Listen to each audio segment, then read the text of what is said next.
Ini saya mau cerita ya sambil menunggu kawan-kawan kita yang sedang melihat Golden Rise di puncak Sikunir, puncak tertinggi di Pulau Jawa. Saya istirahat dulu di sini. Ya, bukannya saya nggak sanggup, istri saya yang ngos-ngosan ngap katanya. Kenapa dibahas? Karena lagi datang bulan juga sih, jadi sakit perut, nggak sanggup jalan. Ya akhirnya kita turun lagi ke bawah. Nah, sambil manfaatkan waktu, saya mau cerita tentang kemarin itu ada yang WA ya, tentang dia minta sharing lah. Dia bilang sih ini saya bukan ngeluh, kata dia.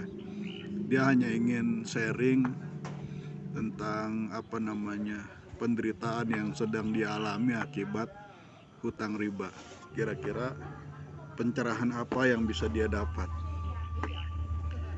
Ya, saya sih kalau ada yang bertanya kayak begitu, ya siapapun, dan rata-rata yang tanya ke saya itu permasalahannya masalah hutang riba itu dalam kondisi asetnya sudah tidak ada, nggak punya aset lah. Kalau punya aset kan mungkin bisa kita sarankan jual aset aja, tapi kan jual aset juga nggak mudah, apalagi asetnya tidak ada, apa yang mau dijual? Ya paling jual aset orang, dan itu juga butuh waktu dalam kondisi yang pusing, pelik ya, ruwet ya. Hidupin HP juga nggak berani karena banyak tagihan-tagihan. Bagaimana mau jual aset orang lain juga, bantu jual marketing ya. Jadi itu juga bukan saran yang pertama yang bisa kita sampaikan. Jadi tidak punya aset, tidak punya penghasilan, terus pikirannya kacau. Nah, apa yang harus dilakukan? Nah, saran saya kasih tahu ke dia, saya bilang ini kita sharing aja. Itu apapun kondisi kita, ya sampai titik minus pun, yang kita kejar jangan solusi dulu. Kalau kita bingung cari solusi, bingung cari jalan keluar ke sana kemari, nggak dapet, akhirnya putus asa, udah stop. Jangan cari jalan keluar. Kita tetap aja di sini, introspeksi diri. Apa yang kita kejar? Yang kita kejar ampunan Allah dulu. Jadi kita minta ampun dulu, habisi dulu dosa-dosa kita. Kita minta maaf. Jadi yang dikejar jangan solusi dulu. Yang dikejar adalah ampunan Allah dulu. Saya bilang sama dia, coba kita baca di surat Ali Imran ya. Ini saya bacakan, ini saya lihat di HP. Surat Ali Imran ayat 133. Nah, kalau dilihat ayat 3 ayat di atasnya, ini memang ayat tentang larangan riba ya. Saya baca dari 130. Solusinya memang harus kita ambil dari Al-Quran, karena Al-Quran itu membacanya dari zulumat kepada an-nur, dari kondisi yang gelap gulita kepada cahaya terang benderang. Jadi kalau ada orang yang minta pencerahan, ya bacakan ayat-ayat Al-Quran yang sesuai dengan kondisinya. Nah, untuk kondisi kawan-kawan kita ya, kondisi kawan kita yang tanya tadi, saya kasih ayat ini, Ali Imran 130 nanti sampai ke bawah. A'udzubillahi minasyaitonir rajim. Ya ayyuhalladzina amanu la ta'kulu riba. Wahai orang-orang yang beriman, yang mengaku dan sudah menyatakan dirinya beriman, sami'na wa ata'na kepada Allah, la ta'kulu riba. Jangan makan riba. Ada apa mudah apa yang riba itu sifatnya berlipat ganda. Wattaqullaha la'alakum tuflihun. Bertakwalah kepada Allah ya, agar kamu sukses dan bahagia. Kemudian dilanjutkan wattaqun naral lati uiddat lil kafirin. Dan peliharalah dirimu dari api neraka yang disediakan bagi orang-orang kafir. Wa atiullah wa rasul la'alakum turhamun. Nah, ayat 133 ini yang kita cari ampunan Allah dulu, bukan yang lain-lain. Apa disebutkan di sini? wasari'u ila magfiratin mir rabbikum, dan segera menuju mencari maghfirah, mencari ampunan dari Allah Subhanahu wa taala. Nah, jadi untuk mendapatkan titik cerah, kita harus pahami dulu kalau riba yang kita lakukan ini adalah dosa. Bukan sekedar dosa, dosa besar. Kita sudah menzolimi diri sendiri, menzolimi keluarga, menzolimi orang lain, dampaknya luas. Jadi sebelum minta solusi, kita harus isap dulu diri kita, pahami ini dosa. Karena ini dosa, kejar ampunan Allah dulu. Wasari'u ila magfirah, segera cari ampunan, ya Allah aku sudah berbuat dosa. Makanya saya sarankan banyak-banyak zikir Nabi Yunus. La ilaha illa anta subhanaka inni kuntu minaz zalimin. La ilaha illa anta, tidak ada Tuhan selain Engkau. Subhanaka, maha suci Engkau. Inni kuntu minaz zalimin. Sungguhnya aku ini orang-orang yang zalim. Kemarin ini aku orang yang zalim. Sekarang aku menanggung akibat kezaliman itu. Jadi untuk mendapatkan solusi, yang pertama adalah akui bahwa apa yang sudah kita lakukan ini adalah zalim, ini dosa. Kalau dosa, ya minta ampun kepada Allah, tobat. Jadi nggak usah pikirkan cari utangan lagi, nggak. Solusi ke sono kemiri, ngetok pintu ke sono ke sini, jangan. Ketok pintu Allah dulu, cari tobatnya dulu. Nah, dilanjutkan ayat setelahnya ya. Wasari'u ila magfiratin mir rabbikum wa jannatin. Baru setelah mencari ampunan Allah, baru kita akan mendapatkan jannah. Nah, kita jangan terlalu panjang dulu. Memang puncaknya jannah itu nanti di akhirat, di surga. Tapi jannah ini bisa kita artikan, yaitu tadi keberhasilan kita mendapatkan solusi. Yang tadinya minus, kemudian beranjak naik, lama-lama berhasil, lama-lama sukses. Itu jannah juga, sebuah kesuksesan yang belum tercapai, itulah jannah. Kesuksesan yang belum tercapai, itulah jannah. Nah, kesuksesan yang tertinggi adalah masuk jannah yang ada di akhirat, surga. Jannah itu kan yang tertutupi, kayak janin, ya kan? Janin tertutupi dalam kandungan. Jin kan gak kelihatan karena tertutupi. Ini akar kata yang sama, jannah, janin, jin, apalagi majnun, ya, akalnya tertutupi. Majnun jadi gila gitu kan. Nah, kejar ampunan Allah, wasari'u ila magfiratin mir rabbikum, baru wajanatin, dan jannah. Arduha as-samawati wal ard, yang luasnya mulai dari langit sampai bumi. Dari jannah yang akan kita dapatkan setelah kita tobat adalah jannah dari bumi ke langit yang luasnya seluas itu. Dari dunia sampai akhirat. Yang doa kita yang lain di ayat yang lain ini, Rabbana atina fid dunya hasanah wa fil akhirati hasanah. Kita ingin mendapatkan jannah yang ada di bumi, kehidupan hasanah di bumi, dan jannah yang di akhirat, kehidupan hasanah di akhirat. Nah, jannah ini, kesuksesan ini ya disediakan uiddat lil muttaqin, disediakan bagi orang-orang yang bertakwa. Takwa itu adalah kumpulan dari iman dan amal soleh. Jadi kalau kita mau disebut orang bertakwa, ya kita lakukan amal soleh dengan dasar iman. Nah, banyak amal soleh yang bisa kita lakukan, tapi ayat ini mengatakan ya, khusus amal soleh yang disebutkan dalam ayat ini yang kaitannya tentang tobat riba itu, ya yang artinya kalau disebutkan di sini, inilah prioritas yang kita lakukan. Wa'iddat lil muttaqin ayat 134-nya, disediakan bagi orang-orang bertakwa. Siapa orang-orang bertakwa yang mendapatkan solusi tadi setelah dia tobat? Yaitu orang-orang yang berinfak baik di waktu lapang maupun sempit. Alladzina yunfiquna fis sarra'i wad dharra. Jadi orang amal soleh di sini berinfak di waktu lapang ataupun di waktu sempit. Jadi ada rezeki banyak infak, ada rezeki sedikit infak. Ya, digunakan kata infak bukan kata sedekah.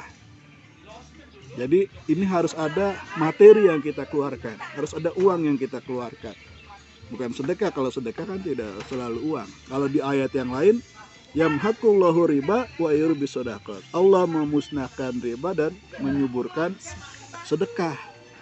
Al-Baqarah 270 berapa? 75. Ya? 75. 70 76 76 itu ya. 276. Yamhaqullahu riba, Allah musnahkan riba wa yurbis shadaqat, dan disuburkan sedekah. Di ayat itu digunakan kata sedekah. Jadi tidak selalu uang. Tapi di ayat ini digunakan kata infak.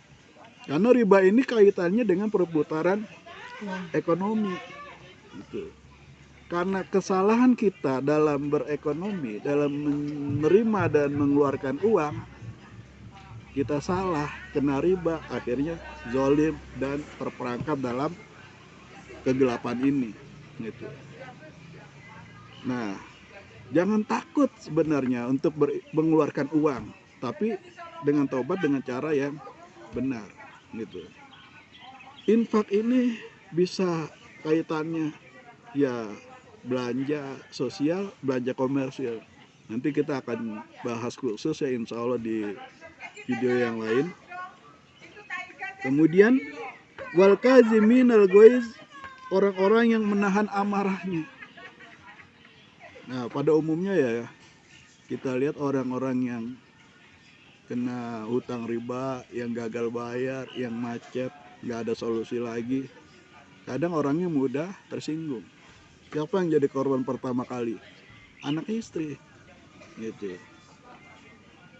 Pusing, kacau, kerjaannya marah-marah mulu, gitu, stres karena dia lagi kalut. Nah, amal soleh yang dilakukan di sini adalah tahan amarah. Gitu. Jangan menambah masalah dengan masalah yang lain. Nah, akhirnya apa yang terjadi tuh? Kalau kita sering marah-marah, keluarga berantakan. Gitu. Anak-anak jadi takut ketemu bapaknya. Istri juga jadi tidak nyaman. Teman-teman menjauh. Karena kekalutan pikiran kita itu kita lampiaskan dengan amarah. Nah, jangan. Jadi tahan amarahnya. Wal'afina anin nas, memaafkan kesalahan orang lain. Mungkin kita terjebak riba yang dahsyat ini, kita menyalahkan orang lain. Oh, gara-gara dia ini, gara-gara si Anu, gara-gara si Fulan, gara-gara si A nih saya jadi kena riba. Ketemu debt collector, marah. Jangan marah, itu kan tugas debt collector, datang menagih. Itu udah kerjaan dia. Kalau marah, jadi bukan solusi yang didapat. Makanya maafkan. Terima baik-baik, diskusi baik-baik, ngobrol baik-baik. Jadi kalau kita tidak berani menemui debt collector karena masih ada rasa kesel, kecewa, amarah di hati kita terhadap orang-orang itu. Sehingga begitu ketemu orangnya mau meluap apa yang kekesalan di dalam hati ini. Merasa diperas, merasa apa. Bukan salah mereka, ini salah kita. Tuh. Ya, jangan marah ke petugas bank, jangan marah. Gitu. Jadi tahan amarah, bicara yang baik, negosiasi yang baik, ke rentenir, jangan marah, omong baik-baik. Gitu. Dia marah, ya memang tugas dia. Nah, kita negosiasi yang baik. Kalau dia marah, kita marah, akhirnya bukan solusi yang didapatkan. Akhirnya pecah semua, berantakan semua. Wallahu yuhibbul muhsinin, ujung ayat 134. Amal soleh selanjutnya adalah Allah mencintai orang yang berbuat baik. Nah, jadi meskipun kita lagi susah, ya lagi cari solusi jalan keluar, tetaplah berbuat baik. Nah, teman saya itu tanya, ini, aduh saya lagi kondisi begini, nyari kerja susah. Saya bilang, rubah itu pikiran kita, jangan nyari kerja. Memang kalau kita lagi banyak utang, pikiran ruwet, muka sumpek, siapa sih yang mau ngasih kerjaan? Nah, nggak diterima di mana-mana. Tapi kalau udah kita benahi mentalitas kita tahan amarah kita, maafkan orang lain, berbuat baik, seolah-olah orang melihat kita tidak punya masalah, gitu. Nah, orang akan senang berinteraksi dalam pekerjaan dengan orang-orang yang tidak punya masalah. Kalau orang itu tahu kita punya masalah, ya nggak mau lah ngasih kerjaan, gitu. Berapa banyak orang-orang yang dipecat dari kerjaan gara-gara pinjol, kena hutang, gitu. Jadi kalau kita ngeluh ke sana ke sini masalah hutang riba kita, siapa yang mau cari kerja, mau ngasih kerjaan? Ngeluhnya ke Allah tadi sudah. La ilaha illa anta subhanaka inni kuntu minadz zalimin. Nah, sekarang yang kita tampakkan bahwa kita baik-baik saja, berbuat baik. Jadi jangan nyari kerjaan, bantu orang, berbuat baiklah. Dia lagi mau jual rumah, kita bantu. Boleh saya jualin rumahnya? Nah, itu kan bukan cari kerjaan, kita bantu orang. Apalagi banyaklah perbuatan-perbuatan baik. Ya. Kemudian apalagi? Walladzina idza fa'alu, ayat selanjutnya, walladzina idza fa'alu fahisatan, dan juga orang-orang yang apabila mengerjakan perbuatan keji, wa zalamu anfusahum, dan menzolimi diri sendiri, zakarullaha fastaghfaru li dzunubihim, dia ingat Allah Maha Pengampun, lalu dia bersegera mencari ampunan Allah atas dosa-dosanya. Nah, ketika kita ingat dengan kezulman kita, ya riba ini kan itu tadi ya, sudah menzalimi diri sendiri, ya kita minta ampun sama Allah. Siapa sih yang apa ya? Dikala orang-orang menjauh, kalau kita dekati Allah, Allah akan dekat. Kata Pak Ustadz kan gitu. Kita berjalan, Allah mendekati kita berlari. Gitu. Jadi Allah lebih cepat mendekati kita dibanding kecepatan kita mendekati Allah. Jadi di saat yang lain menjauh, Allah yang dekati kita kalau kita bertobat minta ampun kepada Allah. Wa may yaghfiru dzunuba illallah. Siapa lagi yang bisa mengampuni dosa-dosa kita selain Allah? Nah, ini ujung ayatnya, ini ayat yang sangat penting juga, amal soleh yang bisa kita lakukan terkait taubat riba. Ali Imran 135. Walam yusirru ala ma fa'alu wa hum ya'lamun, dan tidak meneruskan perbuatan dosa itu. Jadi kalau sudah taubat riba, minta ampun, ribanya jangan diterusin lagi. Kan nggak bisa. Taubat riba tapi sambil mencicil bunga. Tobat riba tapi takut nanti gimana kalau bunganya berlipat-lipat, nggak bisa begitu. Stop, jangan diterusin lagi. Nggak usah tuh dipikirin gali lubang tutup lubang, mau cari pinjaman, itu yang membuat utang riba semakin besar.